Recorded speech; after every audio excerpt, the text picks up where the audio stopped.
This is a rare genre of animation that doesn't just entertain children but stays behind to haunt the adults that eventually become. For many, the 1998 animated adaptation of Countess de Sagar's The Trouble with Sophie, Les Malheureux de Sophie, is exactly that. On the surface, it is a tale of a mischievous French girl in the 19th century. But look closer and it reveals itself as a breathtaking melancholic masterpiece that contrasts the extreme opulence of the Victorian era with the fragile, often painful reality of childhood. The first thing that strikes you about Trouble with Sophie is its visual ambition. In an era of animation often dominated by flat colors and simplified backgrounds, this series chose a different path. The attention to detail is staggering. Every frame feels like a living watercolor painting. The way light filters through the grand windows of the chateau, the heavy texture of the Victorian gowns, and the meticulous rendering of Hato make the world feel tangible and grounded. It flirts so closely with the realism that you can almost feel the chill of the French winter or the suffocating heat of a grand drawing room. It captures the pinnacle of high society Victorian elegance. The architecture, the rigid etiquette, and the sheer wealth of Sophie's family are rendered with historical reverence. It shows the absolute beauty of rich in their era, a gilded cage of lace, mahogany, and pristine gardens.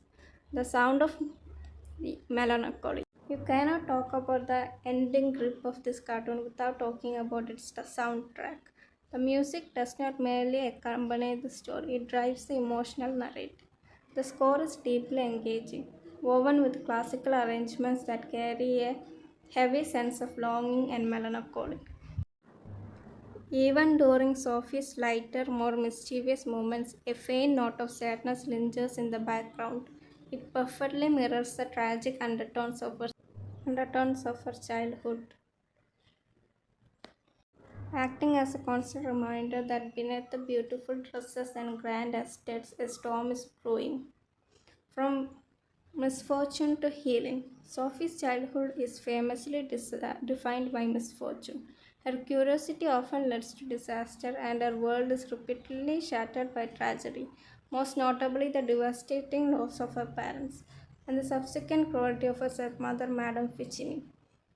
Sophie's story is a profound exploration of resilience. It reminds us that our beginning does not have to dictate our endings. Concludes Sophie is not broken by trauma of her early years. Through the love of a new family and friends, the passage of time, she undergoes a profound emotional healing. When we see Sophie grow up, she does not carry the bitterness of her past. Instead, she steps into a happy, quiet, and privileged adult life. It is a triumphant, comforting resolution. The cartoon ultimately reassures the viewers that while childhood can be a place of immense vulnerability and grief, the human spirit has an incredible capacity to mend.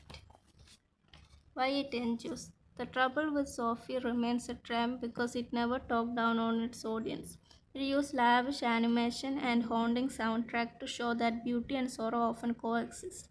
For Sophie, the riches of her Victorian world couldn't shield her from the pain of growing up, but they did provide a backdrop of beautiful survival.